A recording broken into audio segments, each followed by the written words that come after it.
Right, Dave, Glenn and Beeb having a rest from touring Queensland.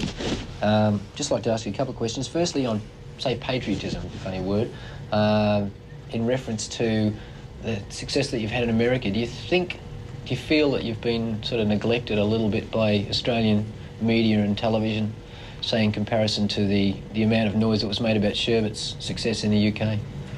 Possibly, but we're not really worried about it. It doesn't, we don't get any bad taste in our mouths about it because, we're doing pretty well on the basic scene, the actual playing and selling of records, the publicity side. We've never been a real high energy publicity band. Yeah, that's right. Always adopted fairly low profile. Would you say that's worked for you in the respect that it's picked up a different sort of audience? I think primarily that's maybe the reason why we did do that, because they're the sort of people that we're attracting to our concerts anyway.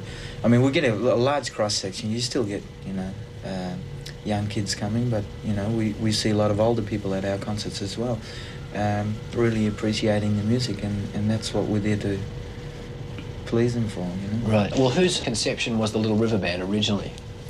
Well, it wasn't really a conception as such. I mean, we were known as Mississippi before, and when Mississippi broke up in London, Derek, Graham and myself were talking one day, and we felt that we tried to analyse the band Mississippi and why it sort of wasn't as successful as what it was, and we felt that an idiot out the front. Yeah, we needed a dummy out the front. So I knew that he was in England, and that I was an idiot. Well, I knew that I was an idiot. And we rang him up, and he came over to our place and played us some of his songs, and we played him some of ours. And he had heard a song called "Early Morning" by Mississippi, which he really loved. Yeah. And it's kind of gelled, so we made it a loose arrangement to sort of meet back in Australia. At the same time, Glenn was over there, and I rang Glenn up and said, what are you doing? Are you interested, yeah? And we all met sort of around January, February of '75, and we had the basis of the band was there. All we had to find was like a bass player and a lead guitarist, which we did. Yeah. Took us about a year, but we did it. Yeah. Well, then there was a change, and Dave, you joined the band. That's right. Must have been a pretty exciting thing for you. Yeah, it was a colossal opportunity, joining the band 3 weeks before going to America. I was very pleased. And how was the American thing for you? Oh, it was amazing, America's an amazing place. Yeah, right. Do you think that each of you being major writers within the band, that your songs have improved with the advent of the Little River Band? Oh, mine have, for sure. I think that the songs are maturing because probably all of us are maturing as a band, I mean, when you're playing a band... No, don't start that. You live in a very close-knit sort of situation. It's almost like a family, And that's all you do. You grow up together, and you see each other's progress. Like we might see Dave's progress as a guitar player. See, Dave would have learned a lot in recording the Diamantina Cocktail album because that was his first major thing in the studio, But, I mean, we're all learning all the time still. Right. Well, talking about it, Dave, you might like to... hold it up. Hold it up. That's, what can you tell us about the new album? How different is it from from the other two albums, and is there anything exceptional on it? I mean, I know the whole thing's exceptional, it's spawned a great drink.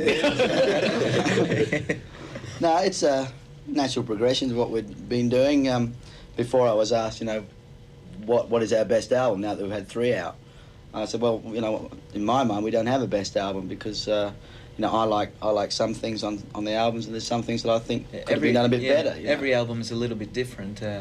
The first one was very sort of fresh and young sounding because we'd only been together for a short time. The second one was more of a laid-back sort of album, and this one it's almost like a fusion of the first two. It's got really good songs on it, in our opinion, and the production is very slick as well.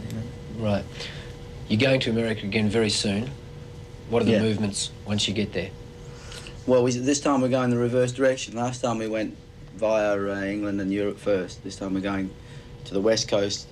We land in LA, then we travel up to Spokane, Washington, I think, and start the whole West Coast with various bands. I think we start with Jimmy Buffett. There is talk of some Little Feat dates, but that hasn't been realised as yet, but I hope it does, because that'll be great. I don't think we're going to do much in the middle areas this time. I think we'll concentrate on as Beeb says, the primary targets, you know, like Yeah. the large cities, Chicago, and obviously we'll end up somewhere down Florida, and because Florida's sort of our home state in America, for some reason or Yes. other. They've It's very much like adopted Australia us. down there. Yeah, it Isn't is. Like Queensland. Like Yeah, like Surfers Queensland. Paradise.